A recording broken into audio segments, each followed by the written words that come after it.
अस्सलाम वालेकुम जी। आज बहुत सारे लोग ये सवाल कर रहे थे कि भाई 9 और 10 मुहर्रम को आपकी दुकानें खुली होंगी या बंद होंगी। तो ये वीडियो बनाने का मकसद मेरा उन्हीं लोगों को जवाब देना है। भाई इंशाल्लाह हमारी जो तमाम शॉप्स हैं G11, G10, G13 और इसके अलावा भी 17 में भी हमारी जो ब्रांच है वो इंशाल्लाह उसी रूटीन के साथ खुली होगी, उसी जज्बे के साथ आपकी खिदमत में हाजिर होगी। असल में बिज़नेस का जो मकसद होता है वो सिर्फ कारोबार करना ही नहीं होता, बल्कि इसका मकसद लोगों की खिदमत करना भी होता है। क्योंकि कल और परसों बहुत सारे लोग रोज़े भी रखेंगे, बहुत सारे लोग नज़र नियाज देंगे, छबीलें लगाएंगे। तो इसीलिए ऐसा कैसे हो सकता है कि आप लोग हमसे दूध या दही खरीदने आए और हमारे दरवाजे आपके लिए बंद हों? हरगिज़ भी ऐसा नहीं हो सकता।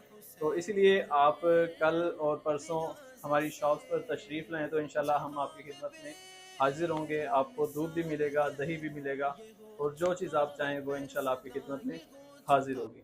शुक्रिया।